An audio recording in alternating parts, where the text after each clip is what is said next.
গাইছ এইটো 20 নম্বৰ বুলি কয়। 20 নম্বৰৰ পৰা এতিয়া নোলাই আহিছোঁ।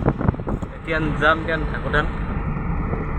ৰাস্তাটো দেখিব পাইছেই, 4 লাইনবিলাক। আপোনালোকে যদি আহিছে নিশ্চয় তেনেহ'লে গম পাবই আপোনালোকে ৰাস্তাবিলাক অতি সুন্দৰ ৰাস্তা।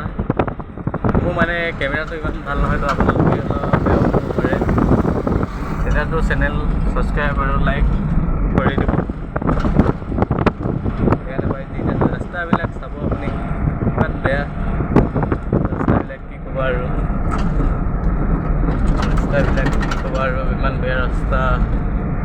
কমেণ্ট লাগিছে। এতিয়া ভাড়াটো মাৰি কিনে ওলাই আহিছোঁ। মানুহবিলাকে আজিকালি ভাড়াবিলাক দিবলৈ নিবিচাৰে। এতিয়া 20 নম্বৰ আহিছোঁ, 350 টকা, আমি আহোঁ 400 টকা, 450 টকা। তেতিয়া কি কৰিব, উপায়টো নাই। তেলৰ দাম আপোনালোকে দেখিছেই, পেট্ৰলৰ দাম কিমান হৈছে। 100 টকা লিটাৰে 90 কিমান পইণ্ট আছে তোমাৰ, 100 টকা লিটাৰে হ'ল ধৰা।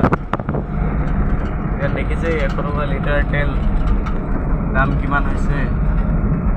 হয় নহয় বাৰু, আপোনালোকে কমেণ্টত জনাব।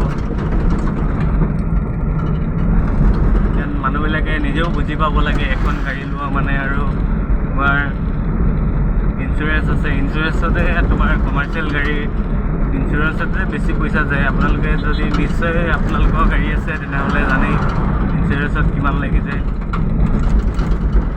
আৰুতো ইঞ্চুৰেঞ্চ কৰালেও আপোনালোকে ফাৰ্ষ্ট পাৰ্টি কৰাব ন। ফাৰ্ষ্ট পাৰ্টি কৰালে জানেই আৰু কিমান পৰে।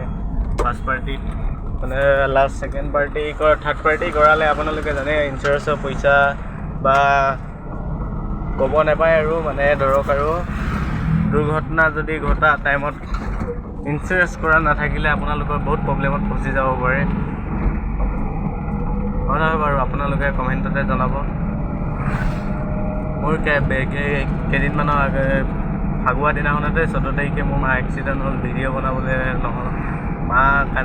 মা ভিডিঅ' বনাবলৈ কেনেকৈ পাৰি বাৰু আপোনালোকে কওক বাৰু।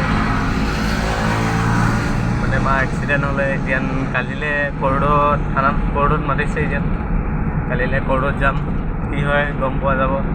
এতিয়াতো মা চব নৰ্মেলে আছে। এক্সিডেণ্ট হৈছিলে, আৰিজাত ভৰ্তি আছিলে। মই ভিডিঅ' বনাবলৈ নোৱাৰিলোঁ বাৰু। কি কৰিব মানুহবিলাক, মই এটাই কথা কওঁ মানুহবিলাকক, মোৰ ভিডিঅ' চালে আপোনালোকে গম পাব পাৰে। মানুহবিলাক এম্বুলেঞ্চ গ'লে আপোনালোকে ছাইড দিব পাৰে। কেলৈ কিছুমান চবৰে এটা জিন্দগী কথা আছে ন, সেইটো কাৰণে এম্বুলেঞ্চ গ'লে আপোনালোকে ছাইড দিব। কিন্তু দেই, মোৰ পিনৰ পৰা আপোনালোকক ইমানটোৱে ক'লোঁ আৰু। এতিয়া মই okay, bye bye guys. Like আৰু ছাবস্ক্ৰাইব কৰি দিব।